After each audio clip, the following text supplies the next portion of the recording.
CM Pushkar Singh Dhami का उत्तरकाशी दौरा, PM Modi के दौरे की तैयारियों का लिया जायजा। सीएम धामी ने किया देहरादून के जौनसार बाबर का दौरा, स्थानीय लोगों से भेंट करके बातचीत, इलाके में संचालित योजनाओं को लेकर जनता से लिया फीडबैक। चैंपियंस ट्रॉफी 2025 में भारत की शानदार जीत पर सीएम धामी ने दी खिलाड़ियों को बधाई। एक्स पर पोस्ट कर लिखा, इस शानदार प्रदर्शन के लिए टीम के सभी सदस्यों को बधाई और आगामी मुकाबले के लिए शुभकामनाएं। उत्तराखंड विधानसभा सत्र के दौरान दिए अपने बयान को लेकर माफी मांगने मां गंगा के तट पर पहुंचे संसदीय कार्य मंत्री प्रेमचंद अग्रवाल। प्रार्थना के दौरान कही सिर्फ प्रदेश के हित में काम करने की बात।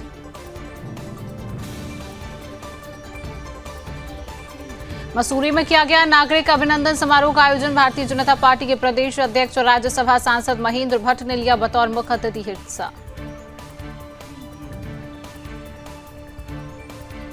मसूरी में आयोजित नागरिक अभिनंदन समारोह के दौरान बीजेपी दिग्गजों ने जताया जनता का आभार, निकाय चुनावों में मिली भारी जीत को लेकर दिया धन्यवाद।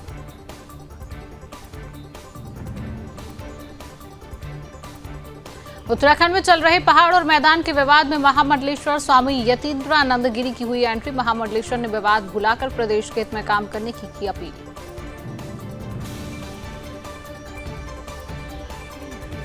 उत्तराखंड में स्मार्ट मीटर को लेकर चल रहे विरोध को लेकर उत्तराखंड के प्रमुख ऊर्जा सचिव डॉक्टर आर मीनाक्षी सुंदरम ने फिर दी जानकारी। कहा, स्मार्ट मीटर लगने से बिजली को लेकर आने वाली कई समस्याओं में कमी आएगी।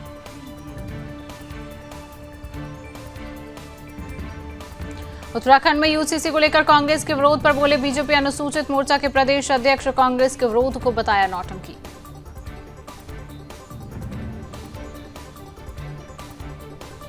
बागेश्वर में स्थानीय लोगों की लापरवाही और मूकदर्शिता के कारण नदियों पर बढ़ता संकट। नदियों के संरक्षण को लेकर जल्द लिया जाएगा जन जागरण अभियान का आयोजन।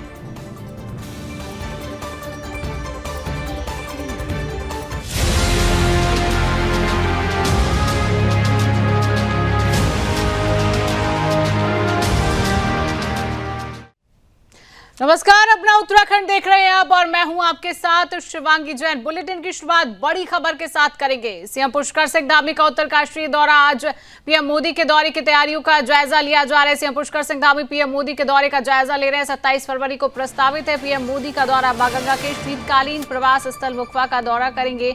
हर्षविल गांव में भी प्रस्तावित है पीएम मोदी का दौरा। बड़ी खबर आप तक पहुंचा रहे उत्तरकाशी दौरे पर सीएम पुष्कर सिंह धामी है। पीएम मोदी के आगमन को लेकर तैयारियों का निरीक्षण करते हुए सीएम पुष्कर सिंह धामी नजर आ रहे हैं। शीतकालीन यात्रा पर पीएम मोदी उत्तराखंड के दौरे पर रहेंगे। पीएम के आगमन से पर्यटन को विस्तार मिलेगा। बड़ी खबर आप तक पहुंचा रहे हैं, जहां पर सीएम पुष्कर सिंह धामी आज उत्तरकाशी दौरे पर हैं। देश के प्रधानमंत्री नरेंद्र मोदी का दौरा उत्तराखंड में होने जा रहा है, जिनकी तैयारियों का निरीक्षण करने के लिए सीएम पुष्कर सिंह धामी आज उत्तरकाशी पहुंचे हैं। 27 फरवरी को पीएम मोदी उत्तराखंड के दौरे पर रहेंगे, जिसको लेकर सीएम पुष्कर सिंह धामी तैयारियों का निरीक्षण कर रहे हैं। किस प्रकार से तैयारियां हैं, क्या सुरक्षा व्यवस्था के इंतजाम रहेंगे जब पीएम मोदी उत्तरकाशी के दौरे पर उत्तराखंड के दौरे पर रहेंगे, उसको लेकर सीएम पुष्कर सिंह धामी आज अधिकारियों से बातचीत करते हुए तैयारियों का निरीक्षण करते हुए नजर आ रहे हैं। 27 फरवरी को पीएम मोदी उत्तरकाशी के दौरे पर रहेंगे। मां गंगा के शीतकालीन प्रवास स्थल मुखवा का दौरा करेंगे। बड़ी खबर आप तक पहुंचा रही है।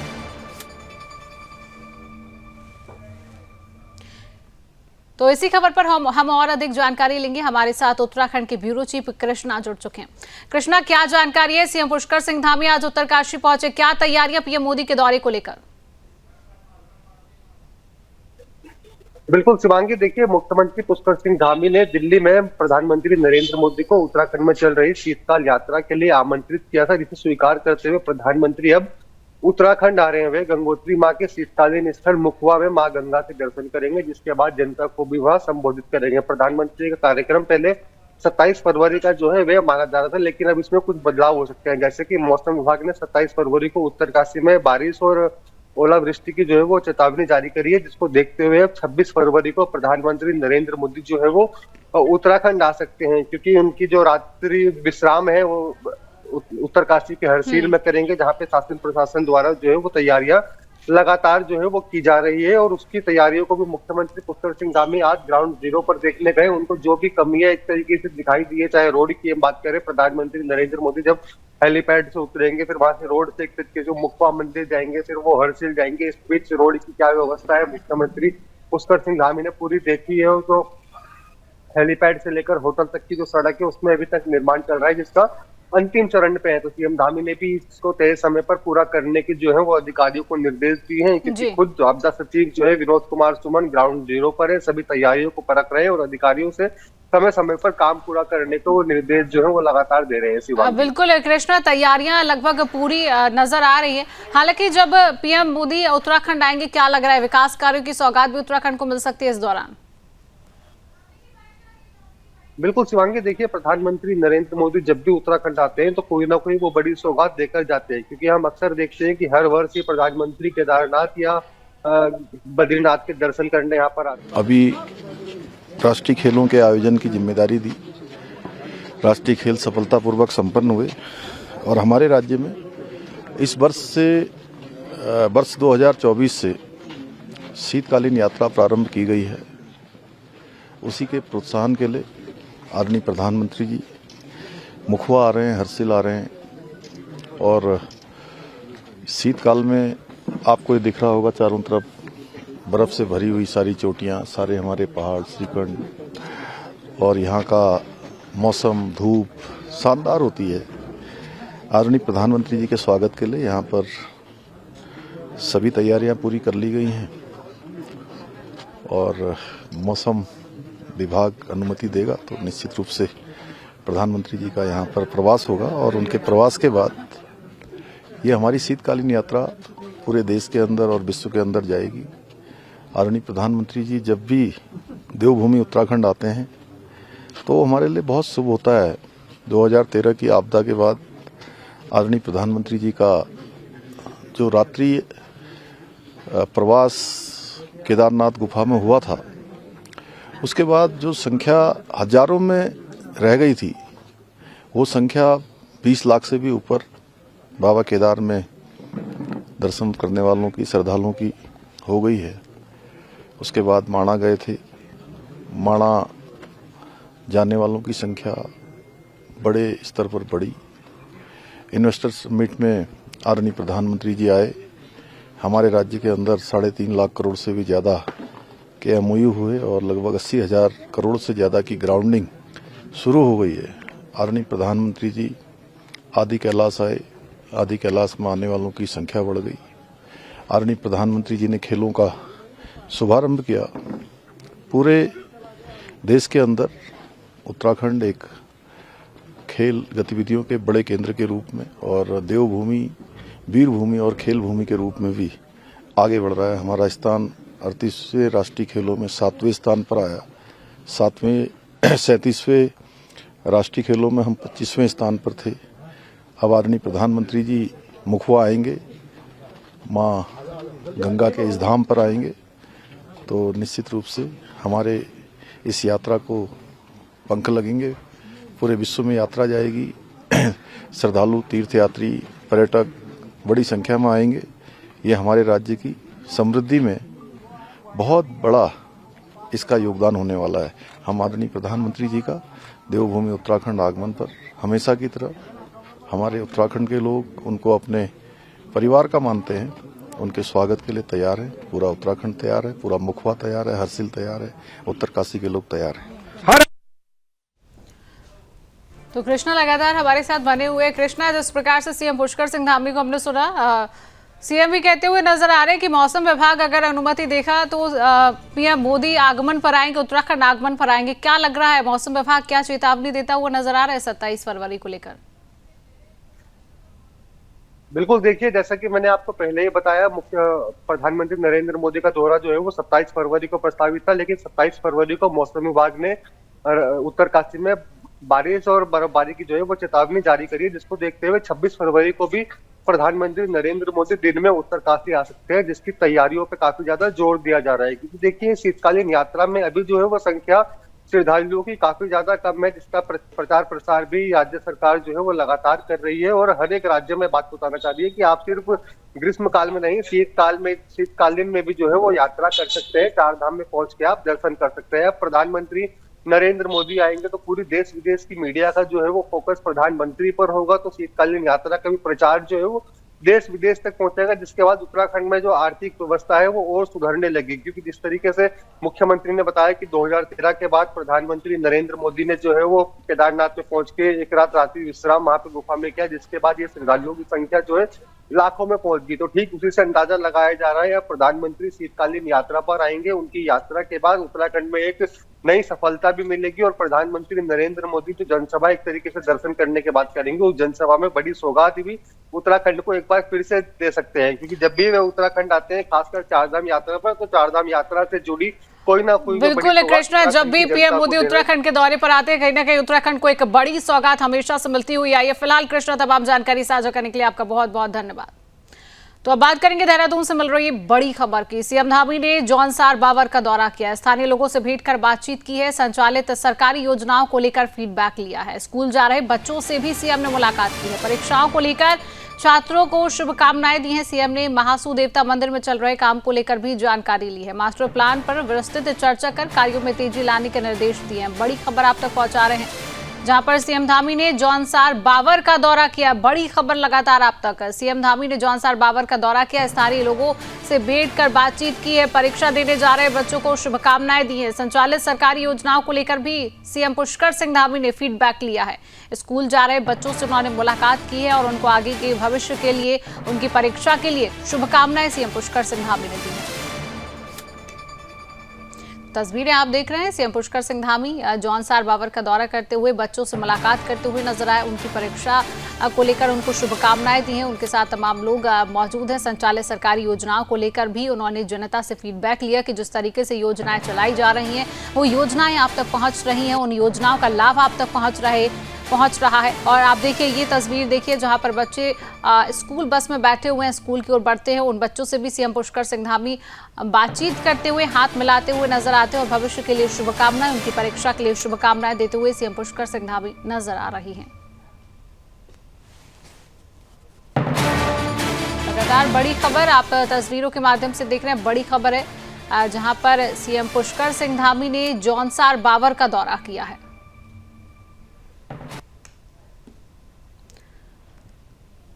तो आप ये तस्वीरें देखिए, सीएम पुष्कर सिंह धामी बच्चों से मुलाकात करते हुए उनको शुभकामनाएं देते हुए नजर आ रहे। स्थानीय लोगों से भी उन्होंने भेंट की है, उनसे बातचीत की है और जो सरकारी योजनाएं चलाई जा रही है सरकार की तरफ से, उन योजनाओं का लाभ आम जनता तक पहुंच रहा है, स्थानीय लोगों तक पहुंच रहा है। इसकी जानकारी भी सीएम पुष्कर सिंह धामी ने ली। ये देखिए बच्चे से किस तरीके से हाथ मिलाते हुए सीएम नजर आ रही है।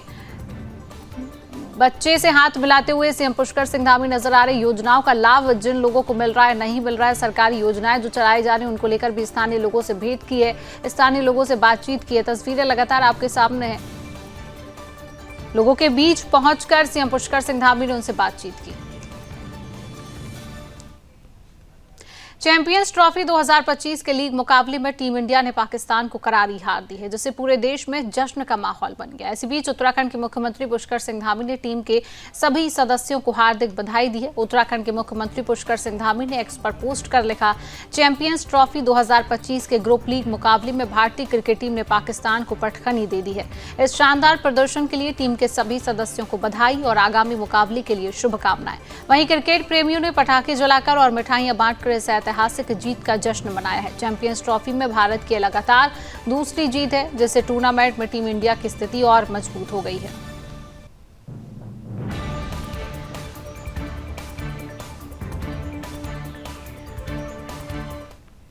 उत्तराखंड विधानसभा सत्र के दौरान संसदीय कार्य मंत्री प्रेमचंद अग्रवाल का एक बयान आजकल खूब चर्चा में नजर आ रहा है, जिसमें वो पहाड़ के लोगों को कुछ कहते नजर आ रहे हैं। हालांकि अपने बयान को लेकर कैबिनेट मंत्री पहले ही माफी मांग चुके हैं, लेकिन विपक्ष इस मामले को लगातार हवा देने में लगा है। इसको लेकर संसदीय कार्य मंत्री प्रेमचंद अग्रवाल अब ऋषिकेश में मां गंगा के चरणों में पहुंची और न्याय की गुहार लगाई है। इस दौरान मीडिया से बात करते हुए मंत्री प्रेमचंद अग्रवाल ने कहा कि विपक्ष दुष्प्रचार करना छोड़े तो सही, वो उनके चरणों में माफी मांगने को तैयार हैं। वो और उनकी सरकार सिर्फ विकास के कार्यों की बात करते हैं, जबकि विपक्ष के लोग समाज को बांटने की बात कर रहे हैं।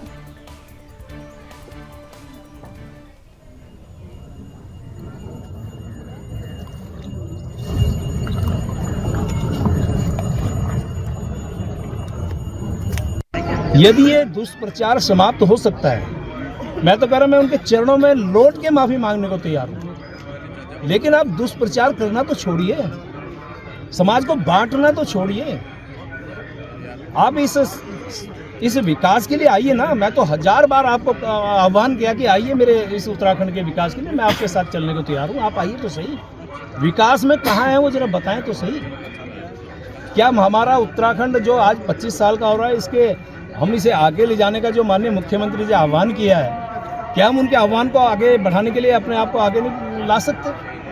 जो माननीय प्रधानमंत्री जी कह रहे हैं 2047 तक देश जो है एक पूरे विश्व भर में एक और अच्छे ढंग में एक विश्वगुरु के रूप में आए, एक नेतृत्व प्रदान करे। क्या मेरे उत्तराखंड का उसमें योगदान नहीं होना चाहिए?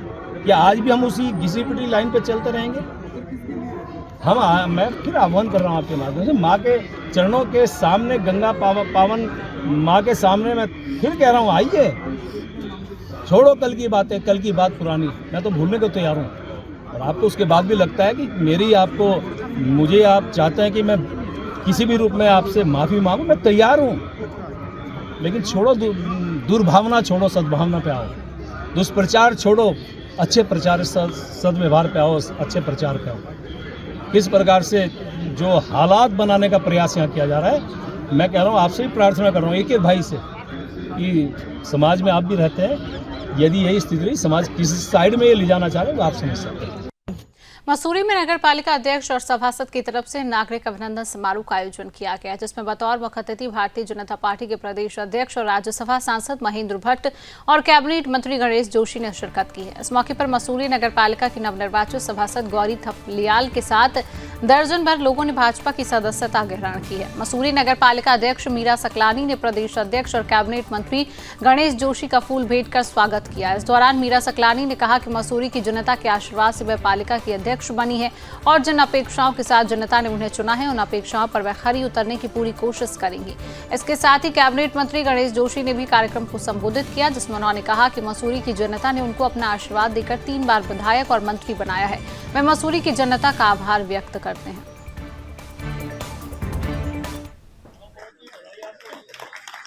चुनाव जीतने के बाद मीरा सकलानी जी द्वारा मसूरी के अंदर अपने कार्यकर्ताओं सहित समस्त नागरिकों का जो अभिनंदन का कार्यक्रम किया है, ये स्वागत योग्य है। और मैं इस बात को इस रूप में लेता हूँ कि जिन्होंने जन समर्थन दिया है, उनके साथ सामंजस्य स्थापित करते हुए मसूरी के विकास के लिए वो निरंतर प्रयास करती रहेंगी। और एक सफलतम आज का ये कार्यक्रम रहा है। मैं अपनी ओर से मसूरी की जनता का धन्यवाद करता हूँ, आभार व्यक्त करता हूँ कि उन्होंने भारतीय जनता पार्टी के प्रत्याशी को मसूरी के अंदर निर्वाचित किया है। की चर्चा है और हमको विकास भी चाहिए, हमको उद्यम भी चाहिए, बेरोजगार युवाओं को रोजगार भी चाहिए। इसलिए जो पॉलिसी बनी है उसका स्वागत होना चाहिए। और हिमाचल से भी कड़ा कानून उत्तराखंड के अंदर बना है। कुछ लोग हैं जो केवल चंदा वसूली के नाम पर और सख्त भू कानून के नारेबाजी करते थे, उनको अब आज उत्तर देने कुछ मिल नहीं रहा है। इसलिए उन बातों को कर रहे हैं जो हमारे आने वाले समय में जो बेरोजगारों को रोजगार के बारे में जो मुख्यमंत्री ने सोचा है। और ठीक है, कोई और भी सुझाव होंगे तो, क्योंकि सदन के अंदर ही पारित हो चुका है। हर बार विधानसभाएं होती हैं, कांग्रेस के लोग हैं, दूसरे दलों के लोग हैं, उन पर और भी अच्छे सुझाव इस संबंध में है तो उनको सदन के अंदर लाने चाहिए। बिल्कुल देवभूमि अब खेल भूमि बनने जा रही है। और देश के प्रधानमंत्री जी का मैं आभार व्यक्त करता हूँ कि उन्होंने राष्ट्रीय खेलों के लिए उत्तराखंड जैसे राज्य में का चयन किया और उसमें उद्घाटन में वो स्वयं रहे, गृह मंत्री इसके समापन पर है। और पूरे देश के अंदर 7वें स्थान पर उत्तराखंड राज्य ने अपना स्थान बनाया है। ये कितना इस रूप में होगा आने वाले समय एशियाड जैसे खेलों में भी हमारे उत्तराखंड का जो युवा खिलाड़ी है वो प्रतिनिधित्व करें। कई बातों पर उन्होंने खेद व्यक्त किया है। तो भी हम किसी भी जनप्रतिनिधि इस प्रकार का, चाहे आक्रोश का विषय हो, किसी प्रकार का विषय हो, उसको हम संज्ञान लेते हैं। और हमने कहा भी है माननीय मंत्री से, इस प्रकार की भाषाओं का कहीं पर भी किसी स्थान पर उसकी चर्चा नहीं होनी चाहिए, इस प्रकार की बातें नहीं होनी चाहिए। ये उत्तराखंड सबका है, ये उत्तराखंड है, ना कोई देशी है ना कोई पहाड़ी है, हम सब उत्तराखंडी हैं, हम देवभूमि के नागरिक हैं। इसलिए हमको संयम में अपनी बातों को बोलना चाहिए और इस प्रकार का द्वंद्व इस राज्य के हित में नहीं है। नेतृत्व का विषय है, अगर क्षमा याचना कोई व्यक्ति करता है और किन कारणों से हुआ है, आखिर उसका दूसरा पहलू भी समझना पड़ेगा। इस प्रकार की स्थिति का निर्माण करने वाले कौन लोग हैं, वो इस प्रदेश के अंदर मुद्दाविहीन हो चुके हैं। तो एक प्रकार से एक नया विषय खड़ा करने का प्रयास करें और उत्तराखंड की जनता ही इसका उत्तर उनको देने वाले जो इस प्रकार की घटनाओं को खड़ा करने का काम करते हैं। मुझे लगता है कि ये तो एक छोटा सा कार्यक्रम था और मसूरी की जनता का और प्यार और समर्थन जिस तरीके से मिला है उसके लिए मेरे पास उनका धन्यवाद करने के लिए ऐसा कोई शब्द नहीं है कि जिससे मैं उनका धन्यवाद कर पाऊँ। लेकिन कोशिश यही रहेगी कि मसूरी में कुछ नया करके उनका मसूरी की जनता का धन्यवाद कर पाऊँ। बिल्कुल आएगा, सड़कों पे नज़र आएगा। देखिए, थोड़ा सोचने और समझने के लिए मुझे लगता है कि नए बोर्ड को समय मिलना चाहिए।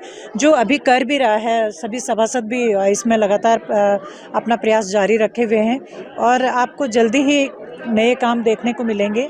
लोग वार्डों में रहेंगे, सड़कों पे रहेंगे, पब्लिक के बीच रहेंगे ताकि लोगों की जो समस्याएं हैं उनके समाधान के लिए पूरा बोर्ड काम कर पाए।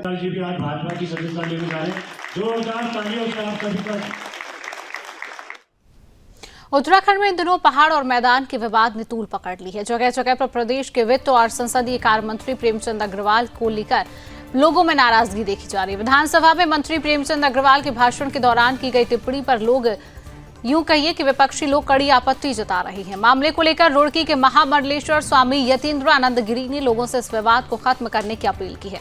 उनका कहना है कि सभी लोग एक देश के निवासी हैं, जो जिस राज्य में रहता है वहीं का निवासी माना जाता है। ऐसी बातों को लेकर एक दूसरे के लिए खटास पैदा करना नहीं चाहिए। अब इस विवाद को हम सबको खत्म कर देना चाहिए।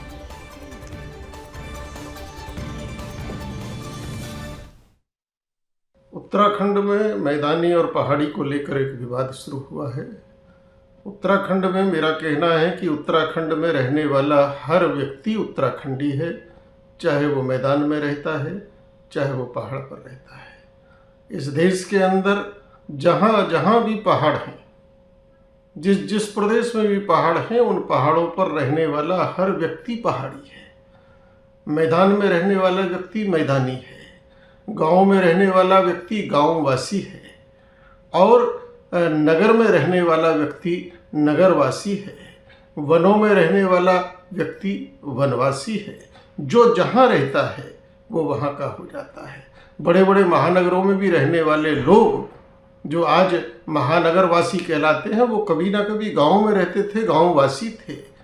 तो अगर कोई मैदान में रहता है तो वो मैदानी कहा जाएगा, पहाड़ पे रहता है तो पहाड़ी कहलाएगा।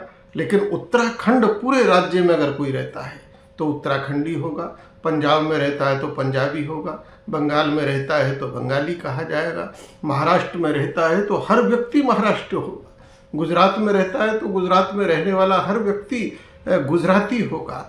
और इस देश के किसी भी कोने में कोई रहता है वो हर व्यक्ति भारतवासी होगा। ये जो विवाद है ये समाप्त होना चाहिए। दुर्भाग्य है कि विभाजन के समय इस देश के अंदर भाषा के आधार पर, क्षेत्र के आधार पर राज्यों का जो गठन हुआ, तो वो ऐसा विष बीज बो दिया है। जिन जिन राज्यों का गठन क्षेत्र और भाषा के आधार पर नहीं हुआ, वहाँ विशुद्ध रूप से राष्ट्रवाद है। वहाँ कोई प्रांतवाद नहीं है, वहाँ कोई भाषावाद नहीं है, वहाँ कोई क्षेत्रवाद नहीं है। इस देश के अंदर ये गंदगी मिटनी चाहिए। ये जो राजनीति ये गंदगी फैलाती है और देश के नागरिकों को बांटने का काम करती है, समाप्त होना चाहिए। उत्तराखंड में रहने वाला व्यक्ति, हर व्यक्ति उत्तराखंडी है और जो मैदान में रहता है वो मैदानी है, चाहे कोई भी हो, और जो पहाड़ पर रहता है वो पहाड़ी है, चाहे वो कोई भी हो। ये धारणा, ये अवधारणा, ये सुनिश्चित इस देश के अंदर होना चाहिए।